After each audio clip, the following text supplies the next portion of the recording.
Wenn man hört, dass das Navigationssystem so etwas sagt, Bitte links abbiegen. Nein, stopp. Bitte rechts abbiegen. Oder vielleicht doch besser umdrehen? Wo bin ich überhaupt? Och Menno. dann wird es wirklich langsam Zeit für ein Kartenupdate. Schnell ans Bike. Karte rausnehmen.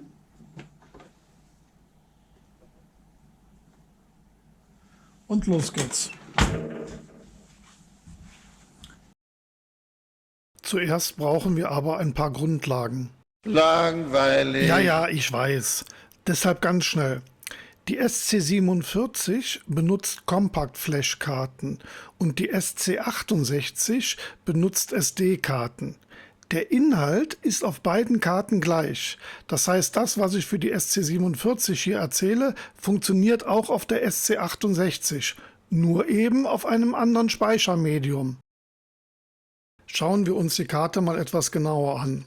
Es scheint eine Karte für Europa zu sein aus dem Jahre 2008. 2008? Wir haben doch schon 2023. Als nächstes stecken wir die Karte in ein entsprechendes Laufwerk, um uns die Karte näher anzusehen. Da sieht man schon die Nummer, das ist die gleiche Nummer, die auch vorne auf der Karte drauf war. Über Eigenschaften können wir uns die Karte ansehen und sehen, dass sie im Dateisystem FAT32 formatiert worden ist. Das brauchen wir später, wenn wir die Kopie machen. Dort sehen wir auch, dass die Karte mit 1,5 GB oder anders, die Karte ist mit 1,5 GB nur belegt. Das heißt, es ist eigentlich noch Platz auf der 2 GB Karte. Als nächstes werden wir jetzt das Verzeichnis kopieren. Dazu habe ich schon einen neuen Ordner vorbereitet, diesen Backup Garmin. Und einfach jetzt den Garmin-Ordner, das ist der einzigste, der auf der Karte ist, einfach rüberziehen, dann wird er automatisch kopiert. Das machen wir erstmal, damit wir da schon mal eine Sicherheitskopie haben, weil auf der Originalkarte werden wir das sowieso keine Updates machen, sondern die Originalkarte bleibt, wie sie ist. Wenn wir uns das ansehen, im Ordner, da gibt es 3 verschiedene Dateien, und zwar die Landkarte, das ist die .img-Datei, der Schlüssel, der Lizenzschlüssel, der in dem UNL-Datei liegt, und dann noch eine Update-Datei. Als nächstes duplizieren wir den Garmin-Ordner ein weiteres Mal. Das machen wir, damit wir eine originale Kopie haben, auf die wir jederzeit zurückgreifen können. Diese benennen wir auch in Garmin Original.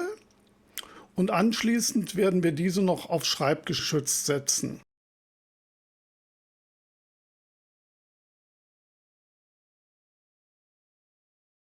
Ich fasse dann jetzt noch mal kurz zusammen. Die Karte muss im FAT32 formatiert worden sein, darf nur einen Ordner haben, der Garmin heißt. In diesem Ordner sind maximal 3 Dateien mit der Landkarte.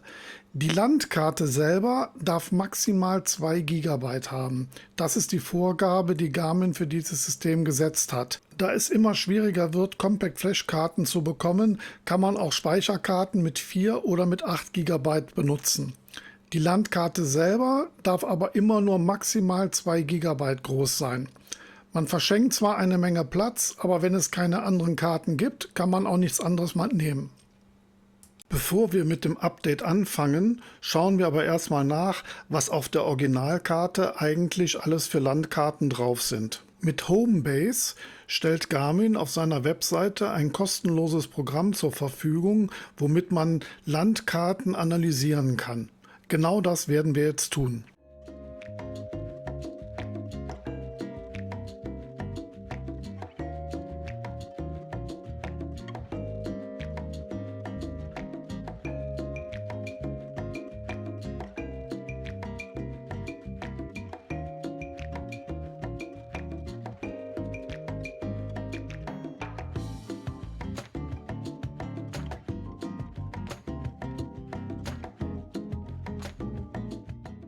Hier sehen wir jetzt Basecamp. Wir sehen rechts in dem Kartenfenster die grobe Darstellung der Weltkarte. Ist jetzt der Ausschnitt von Europa und ein bisschen mehr. Und in dem Augenblick, wo wir die Speicherkarte in das Laufwerk reingesteckt haben, wird die hier angezeigt. Wir sehen hier wieder die Nummer und wir sehen auch hier wieder, das ist die Europakarte von 2008 und sehen jetzt, oh Schreck, das Kartenmaterial ist von 2007. Das heißt, es wurde 2008 hergestellt, aber die Karten selber waren von 2007, also noch älter. Klicken wir dann nochmal drauf, dann sehen wir so diese türkisfarbene Linie, die beschreibt den Kartenbereich, der vorhanden ist auf der Speicherkarte. Diese Zunge hier unten mitten im Meer, im Atlantik, das sind die Kanarischen Inseln, weil die gehören zu Spanien. Ja, man sieht, dass da tatsächlich relativ viel dabei ist, nämlich Polen, Deutschland, die Schweiz, Frankreich, die Benelux, England, Großbritannien, Spanien und Portugal. Und das alles mit den 1,5 Gigabyte. Da komme ich nochmal drauf zurück. Hier Österreich, wie es normalerweise bei vielen Dachkarten ist nicht dabei. So, jetzt wird es aber endlich Zeit, dass wir unser neues Kartenmaterial bekommen. Aber wo bekommen wir das her? Kostenloses Kartenmaterial gibt es bei OSM. OpenStreetMap. Man kann das vergleichen so ein bisschen mit Wikipedia. Jeder kann daran teilnehmen. Wenn er feststellt, bei sich zu Hause hat sich die Straße geändert, dann kann das in den Karten von OSM eingetragen werden. Und so wächst die Karte immer weiter und sie wird immer detailreicher. Das Ganze ist legal und hat kein Copyright. Wir können diese Karten sofort in jedem Programm verwenden. Da OSM sehr hochwertige Karten kostenlos zur Verfügung stellt, haben sich natürlich viele Anbieter eingefunden, um diese zu verarbeiten.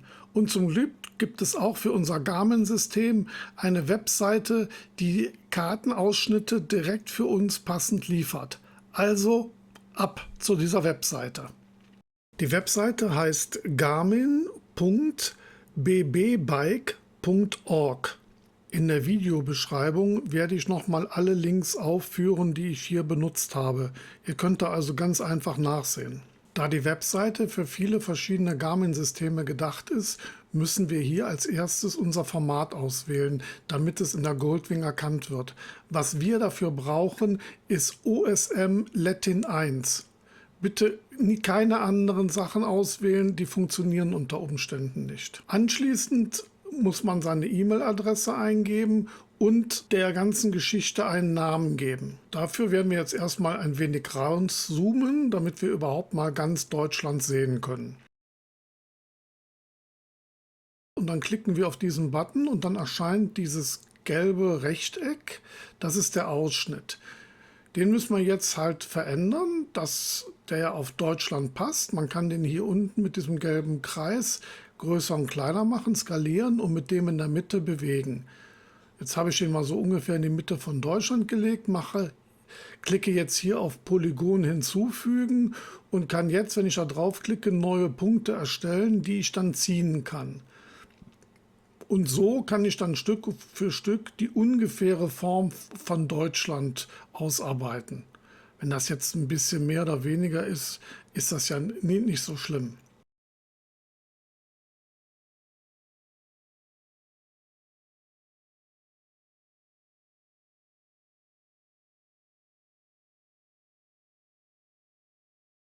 Und wenn man ein wenig im Erdkundeunterricht aufgepasst hat, dann geht es relativ schnell. So, Deutschland ist fertig und was sehen wir da? Die Karte hat eine Größe von ungefähr 2,4 Gigabyte. Passt also gar nicht bei uns drauf, denn erinnert euch, wir können nur 2 Gigabyte verwerten. Aber wie kann das sein? Vorher waren es doch 11 Länder mit 1,4 Gigabyte. Irgendwas stimmt hier doch nicht. Die Gründe dafür sind recht einfach.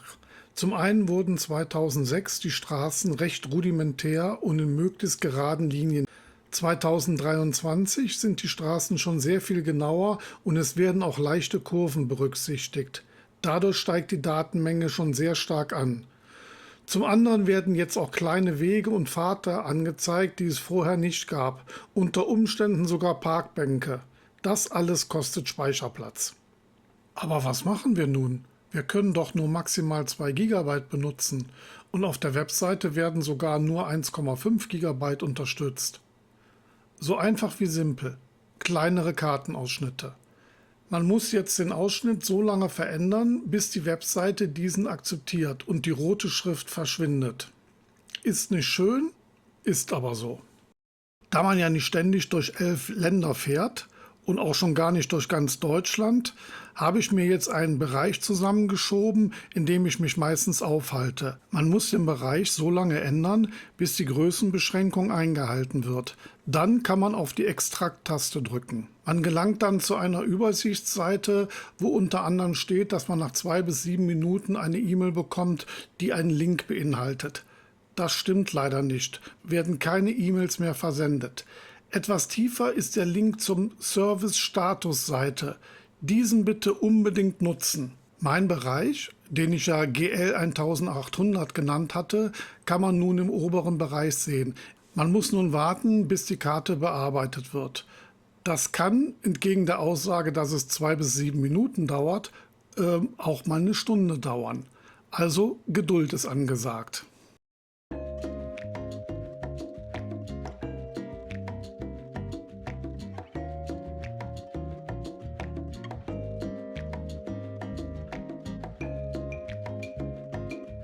Bei mir war es dann nach ungefähr 45 Minuten soweit und ich konnte endlich die Karte downloaden, was dann auch noch mal ein bisschen dauert.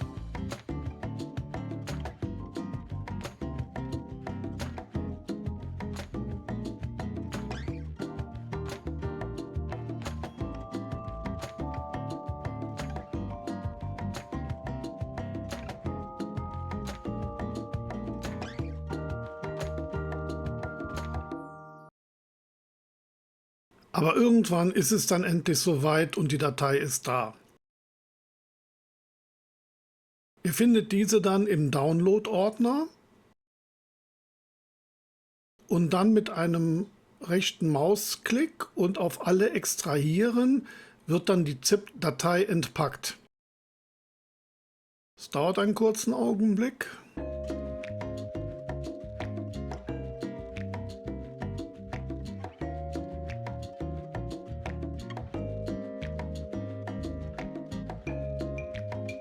Und jetzt in dem Verzeichnis findet sich die gmmaps.img, das Objekt der Begierde, worauf wir so lange gewartet haben. Nun ist es endlich da. Ich kopiere das jetzt rüber in das Verzeichnis, was wir vorher erstellt hatten. Ihr erinnert euch, wir hatten uns 2 Backup-Verzeichnisse erstellt. Das eine war die Originaldatei und das andere hatten wir da schon vorbereitet. Und dort kopiere ich jetzt die IMG-Datei hinein und damit haben wir endlich einen kompletten Ordner. Der muss jetzt auf eine entsprechende Speicherkarte kopiert werden und dann kann es auch schon losgehen. So, damit kommen wir jetzt zum letzten Teil. Wir nehmen die neue Speicherkarte und stecken sie in das Laufwerk rein. Als erstes formatieren wir es, und zwar als FAT32. Wie wir ja vorhin schon nachgesehen hatten, ist die Originale ja auch eine FAT32. Bei Volume-Bezeichnungen können wir irgendeinen Namen eingeben, der uns gerade einfällt, meine Karte oder Deutschland oder was auch immer. Schnellformatierung kann bleiben und starten. Das geht jetzt relativ schnell, zack, und die Karte ist formatiert. Jetzt müssen wir nur noch das Garmin-Verzeichnis, wo die neue Karte drauf liegt, rüber kopieren auf die Speicherkarte und dann haben wir es tatsächlich geschafft. Leider dauert das wieder ein bisschen, ungefähr 5 Minuten, aber wir sind ja mittlerweile das Warten gewohnt. Und ihr habt ja zum Glück einen Zeitraffer, den ich im Original nicht hatte.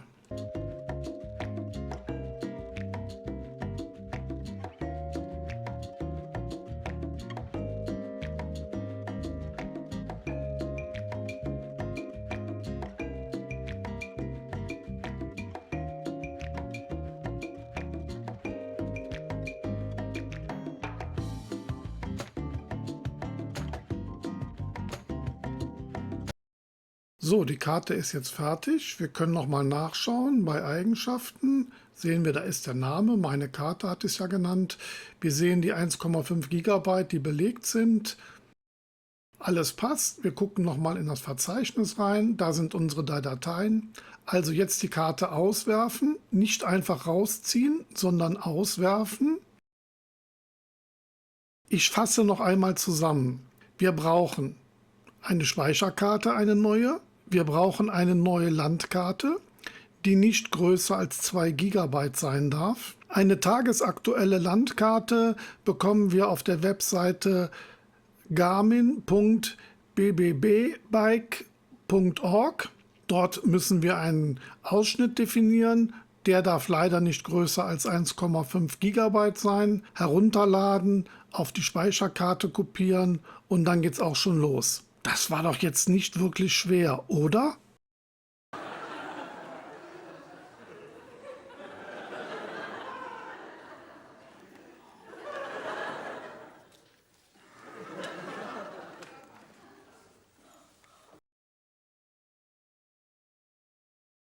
Und dann geht's rüber an die Goldwing. Die Speicherkarte in das Navigationsgerät eingelegt.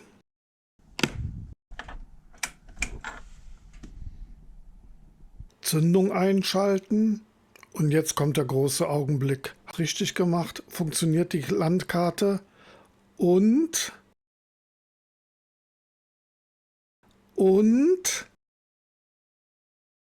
yes, alles ist richtig. Unter den Einstellungen, unter Systeminfo sehen wir, wir haben eine OSM-Karte von Februar 23. Wer vorhin beim Hochfahren des Systems genau aufgepasst hat, hat gesehen, dass ganz kurz ein Bildschirm eingeblendet wurde. Ich halte mal das Video an dieser Stelle an und wir können uns das näher ansehen. Und hier sehen wir auch wieder alle unsere Informationen. Die Karte, die ich GL 1800 genannt hatte, dass sie von OSM ist und dass sie von Februar 2023 ist. Also haben wir jetzt eine brandaktuelle Karte. Okay, man muss jetzt auf seinen Touren, besonders wenn es längere Reisen sind, mehr als nur eine Speicherkarte mitnehmen. Aber dafür hört man jetzt: Jetzt bin ich mir ganz sicher, dass wir auf dem richtigen Weg sind.